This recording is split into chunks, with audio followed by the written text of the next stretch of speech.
چرند پرند تو چھوڑے، نباتات یہ پیڑ پودوں میں کی جان ختم، چاند سورج کو جب ختم کر دیا گیا تو پھر کوئی چیز ہی نہیں، ستارے چاند سورج سب، بلکہ اللہ تعالیٰ کے جتنے ملائکہ ہیں، جبرائیل امین علیہ السلام سے لے کر دوسرے ایک فرشتے تک، سارے ملائکہ کو بھی موت آئے گی، سب موت کے شکار ہوں گے، اور سارے جب انتقال کر جائیں گے تو پھر بچتا کون ہے؟ صرف حضرت اسرافیل علیہ السلام، جنہوں نے سور پھونکا۔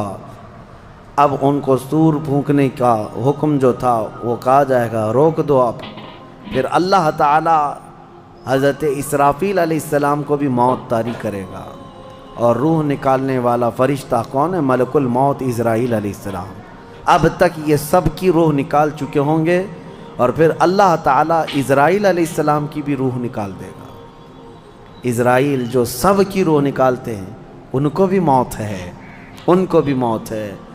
اور پھر ہم نے پڑھا کل شیء ہالک الا وجہہ، ہر شے فنا ہو جائے گی سوائے رب العالمین کے۔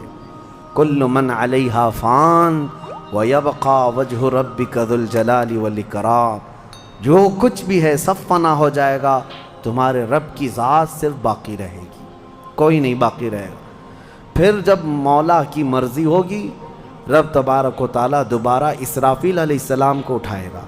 اسرافیل علیہ السلام دوبارہ اٹھیں گے، اور پھر ان سے کہا جائے گا دوبارہ سور پھونکو، پھر سے پھونکو۔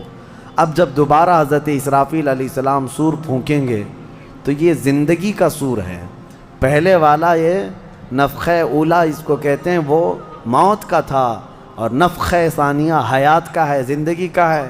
اب رب تعالیٰ نے جو وعدہ فرمایا تھا کہ ہم تمہیں موت کے بعد دوبارہ اٹھائیں گے، یہ وعدہ اس وقت پورا ہوگا۔ اب دوسرے مرتبہ جب سور پھونکنا شروع کرتے ہیں اسرافیل علیہ السلام، کتنے انسان آئے گئے، آدم علیہ السلام سے لے کر قیامت تک، سب وہ زمینوں میں جہاں کہیں ہوں گے، کسی کو جلا کر ختم کر دیا گیا ہو، کسی کو جانور کھا گیا ہو، کسی کو پانی میں ختم کر دیا ہو، کسی بھی طرح سے، لیکن مولا تعالیٰ سب کو اٹھانے والا ہے۔ لیکن فرمایا حدیث پاک میں ہے کہ یہ دوسری سور پھونکنے کے بعد سب سے پہلے روئے زمین پر جو اٹھیں گے وہ محمد الرسول اللہ کی ذات۔ میرے آقا صلی اللہ تعالیٰ علیہ وسلم فرماتے ہیں میں اپنی قبر سے اٹھوں گا سب سے پہلے، اور محشر کے میدان کی طرف جو حضور جائیں گے تو فرماتے ہیں حضور صلی اللہ علیہ وسلم اٹھیں گے، ان کے بعد ابو بکر صدیق، ان کے بعد عمر فاروق رضی اللہ تعالیٰ عنہ، پھر ساری کائنات کو اللہ اٹھائے گا۔ اور جب رسول کریم صلی اللہ تعالیٰ علیہ وسلم فرماتے ہیں میں میدان قیامت میں اس حال میں آؤں گا کہ میرا ایک ہاتھ ابو بکر کے کندھے پر ہوگا، دوسرا عمر ابن خطاب کے کندھے پر ہوگا، یقیناً وہ اس دن کے دولہا ہے۔ قیامت کا منظر ہے جب رسول کریم صلی اللہ تعالیٰ علیہ وسلم تشریف لائیں، اور اس کے بعد رب تعالیٰ نے فرمایا، سورہ زمر میں 2 آیتیں آئی ہیں، وَسِيقَ الَّذِينَ كَفَرُوا إِلَى جَهَنَّمَ زُمَرًا، اب جو کفار تھے ان سب کو کھینچ کر کے لایا جائے گا میدان قیامت میں۔ پہلے تو میں آپ کو بتا دوں پوری تفصیلات قیامت کے میدان میں، اس کے بعد ان آیتوں کی تفسیر پر آتا ہوں۔ پھر جب سب کو اٹھا دیا گیا تو ایک زمین ہوگی، اب وہ زمین کہاں ہوگی وہ اللہ بہتر جانتا ہے کس جگہ، کیونکہ یہ زمین ہے ہی نہیں، یہ آسمان ہے ہی نہیں، تو پھر اس وقت بنے گا کیا یہ اللہ ہی بہتر جانے۔ کہاں بنے گا، کس طرح بنے گا، اس میں ہم نہ سوچ سکتے ہیں نہ مثال دے سکتے ہیں۔ اب آپ مجھے بتاؤ، یہ جو زمین جس پہ آپ بیٹھے ہیں یہ ختم ہونے والی، کیا رہے گا نیچے؟ آسمان جو دکھ رہا ہے یہ بھی ختم ہونے والا ہے، پھر کیا رہے گا اوپر ہمیں نہیں معلوم، لیکن اللہ کریم ایک زمین بنائے گا جس کے متعلق کہا گیا وہ تانبے اور پیتل سے بنی ہوئی ہوگی، یہ مٹی والی زمین نہیں۔ اور پھر اس کے بعد سورج کو پھر دوبارہ زندہ کیا جائے گا، اور سورج کو سب کے سروں پر لا کر کھڑا کر دیا جائے گا۔ اب وہ زمین اور جس میں سارے انسانوں کو جمع کر دیا گیا ہے، آپ اندازہ کریں وہ زمین میں نہ کوئی عمارت ہوگی نہ درخت ہوگا، وہ بالکل فلیٹ زمین ہے، صرف میدان ہی میدان ہے، ایسا نہیں ہے کہ یہاں پر کوئی میدان اور تھوڑی دور کے بعد کوئی عمارت دکھے گی یا کوئی درخت دکھے گا یا کوئی پہاڑ، نہیں، کچھ نہیں، صرف سیدھی زمین۔ اسی لیے کہ وہاں تم 500 سال بھی اس میدان میں بھاگتے رہو گے تو سائے کے لیے ایک پتا بھی نہیں ملے گا، ایک پتا بھی نہیں، کہاں سایہ حاصل کر سکو۔ لیکن کچھ خوش نصیبوں کے لیے اللہ نے فرمایا کہ عرش کا سایہ انہیں اللہ عطا فرمائے گا۔ وہ کون لوگ ہیں؟ ان میں کئی لوگ ہیں، جس میں سے ایک ہی میں بتاتا ہوں، رجل تعلق قلبہ بالمساجد، وہ ایسا آدمی جس کا دل مسجدوں میں لگا ہوا ہے، قیامت کے دن اسے اللہ عرش کا سایہ عطا فرمائے۔ آپ کی نماز ہو گئی، بیٹھے کیوں ہیں؟ نماز ہو گئی، نماز کے بعد چلے جانا چاہیے، لیکن تمہارا دل مسجد میں لگا ہوا ہے۔ انہی لوگوں کی فضیلت میں ہے جب قیامت کے دن کوئی سایہ نہ ہوگا، ان لوگوں کے لیے اللہ عرش کا سایہ عطا کرے گا۔ اب یہ جو سارے لوگ جمع ہوں گے، کسی کو کچھ پتہ نہیں کہ ہونا کیا ہے، کسی کو نہیں پتہ کہ کیا ہونا ہے، نفسا نفسی کا عالم ہے اور سب ایک دوسرے کو تک رہے ہیں۔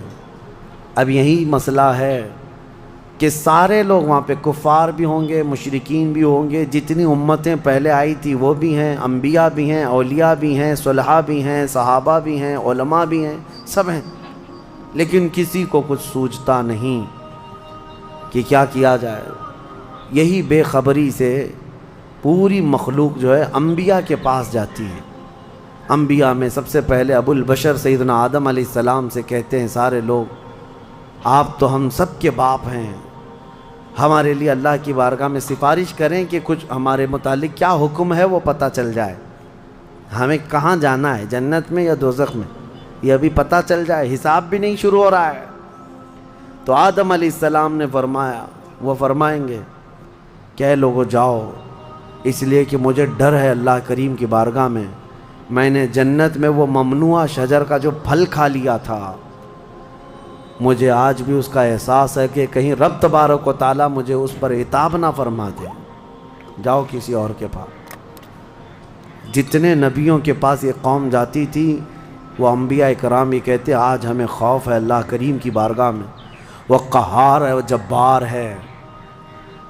اور میں نے آج ایک آیت یہ بھی پڑھی ہے سورہ مومن میں، اللہ نے فرمایا لمن الملک اليوم، اس دن یہ آواز آئے گی، آج کی بادشاہت کس کی ہے، آج کی بادشاہت کس کی ہے؟